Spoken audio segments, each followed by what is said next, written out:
ideal. Well, if this is what Mr. Turner thinks, let's put him in that 95%. Why doesn't he practice what he preaches? If he says that right now there's just way too many people on the planet, a total world population of 25 to 300 million people, a 95% decline from present levels would be ideal, then I would say, practice what you preach, Mr. Turner, and just go do it. You can be the first one. Practice what you preach. No. See, they're not going to do that. All of the people that want this are not willing to do that themselves. They want other people to do it because they figure themselves to be the ones that are so successful that they're worthy to reproduce. And the regular people, like you and I, we are not fit to reproduce. We need to be eliminated. You know, there was a 1974 report, Mankind at the Turning Point, and this came from the Club of Rome. It said the earth has a cancer, and the cancer is man.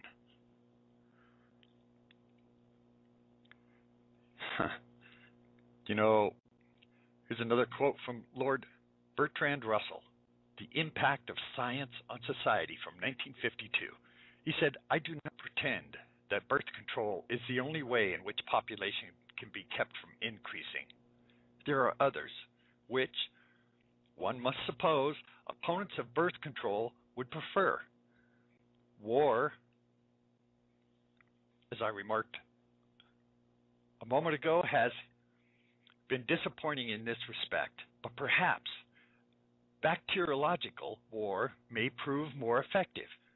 If a Black Death could be spread throughout the world, once every generation, survivors could procreate freely without making the world too full.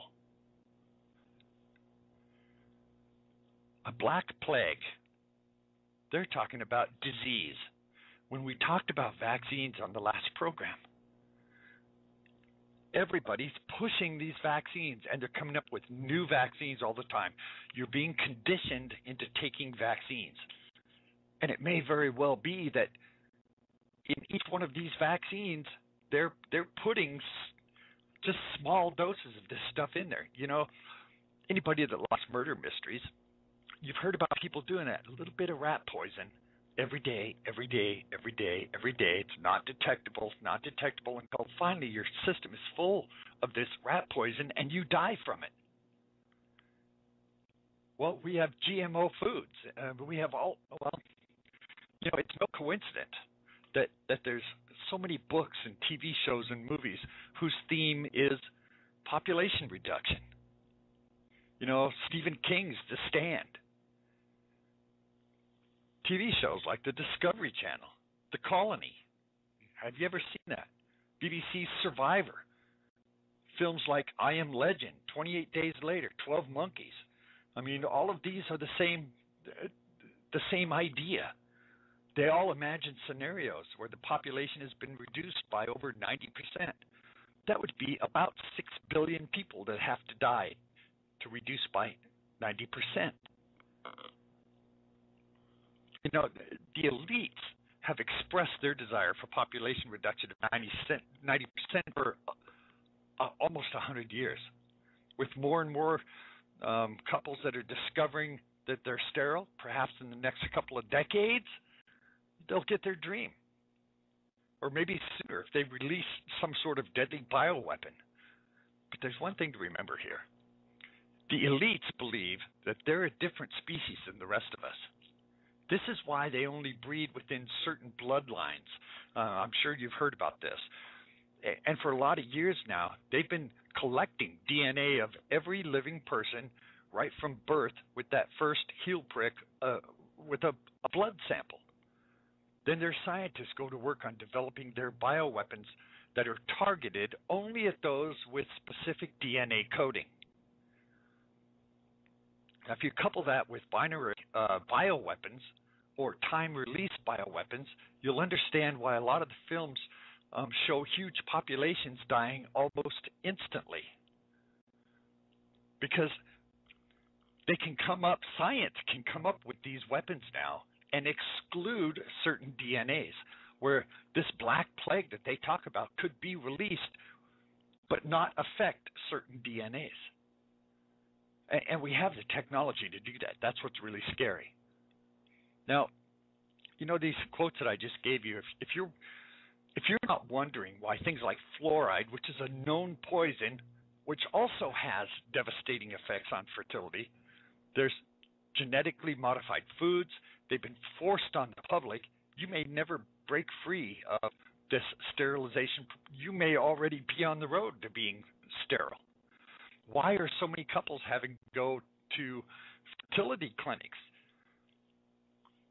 Well, the people that argue against this say it's because it's available now and it wasn't available before. That's why people are going to it. Well, that may be part of it.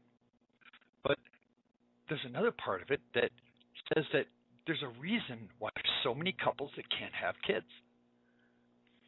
What is that reason? That's a rhetorical question. What is that reason? Why are so many people unable to have kids? These people that are releasing all of these GM foods that they're forcing on the public likely have their own bioweapons primed and ready for action. All they need to do is introduce it into an unsuspecting public, put it in the water or put it in the food.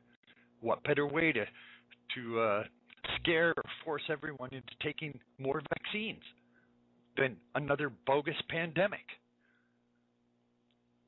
If they release something that only affected a certain amount of the population and then got the rest of the population with the vaccine, which is supposed to be a cure for this disease, whatever it is, because we already know that governments around the world, the elite, already do this, create the crisis and then come in as the savior with the cure for the crisis. Recently CNN reported that U.S. birth rate fell for the second year in a row. You might say that doesn't really mean anything, but, consider it was 5 years before, it was 5%. Before that, we had a time period here a few years ago when it was almost 8%. If you add all those together, we have a 15% decrease. Why is the population going down? I talked in the last program about Russia, where 1 in every 3 babies is being aborted. Their population is dropping quickly through abortion because they not only have abortion on demand, but they're using it in place of condoms and other contraceptions because they just can't control themselves, or they want to be able to do whatever they want to do and not take responsibility for their actions. Russia is now the #1 leader in the world for abortions.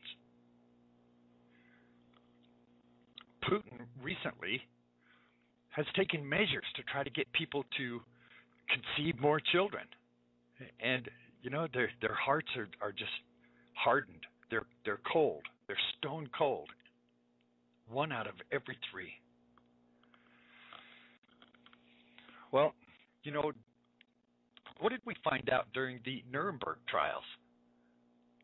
They were doing sterilization experiments even in Nazi Germany. This was Hitler's eugenics, and he was experimenting from about March 1941 to 1945, and they were conducted at the Auschwitz and Ravensbrück concentration camps. The purpose of these experiments was to develop a method of sterilization that would be suitable for sterilizing millions of people with a minimum amount of time. These experiments were conducted by means of X-ray, surgery, and drugs.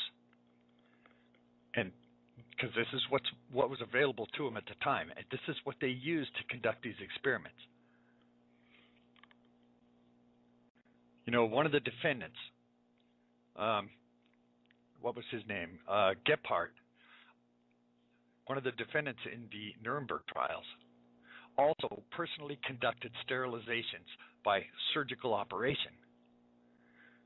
Victor Brack in 1941 submitted to Himmler a report on the progress of the state of X-ray sterilization experiments. X-ray sterilization experiments.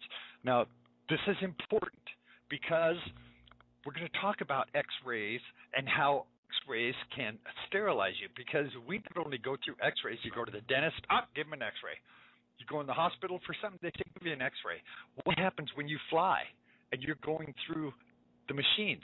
They X-ray you. You're being X-rayed right up the wazoo, constantly, continually. Well, it turns out that through these experiments in Nazi Germany on the Jews, they found out exactly what X-rays do. He explained that it had been determined that sterilization with powerful X-rays could be not only accomplished, but it was a form of X-ray castration. Now, the danger of this X-ray method lay in the fact that other parts of the body, if they were not protected with lead, would also be seriously affected. Now, in order to prevent the victims from realizing they were being literally castrated, during this trial, Brack made a fantastic suggestion in his letter that he wrote in 1941 to Himmler. And I'm going to quote what that letter said. One way to carry out these experiments is, in practice, would be to have these people who are to be treated line up before a counter. There, they would be questioned, and a form would be given to them to fill out. The whole process is taking 2 or 3 minutes. The official attendant who sits behind the counter can operate the apparatus in such a manner that he works a switch that will start both tubes together, and rays have to come from both sides. They're going to X-ray these people. This is what they did, X-ray these people from both sides while they stood there filling out these forms, never even knowing that they were being X-rayed. He said with one such installation, with 2 tubes, about 150 to 200 persons could be sterilized daily, while 20 installations would take care of 3,000 to 4,000 persons daily, sterilized. And these people would never know. He said, in my opinion, the number of daily deportations will not exceed this figure. So the Nazis discovered a covert way of sterilizing people. They put the X-rays under the table, and they would X-ray them from both sides while they stood there for 2 or 3 minutes filling out these forms from under the table. It would only be reaching their genital areas. It wouldn't be X-raying anything above the waist. From the waist down, they would X-ray these people for the 2 or 3 minutes that it took to fill out these forms, effectively sterilizing them. Now consider this. The body scanners that are used at airports deliver significantly higher doses of X-rays than normal medical X-rays. Some people are suggesting body scanners are not being used for security. They're saying we are being covertly sterilized in this same way. This is already a proven method. It's a proven method. The Nazis already proved that this worked because they sterilized thousands and thousands and thousands of Jews at the concentration camps this very same way. Now, you know, when you go through the body scanner, it X-rays you all the way through. They can see bones because it's in the name of peace and security. They have to do this.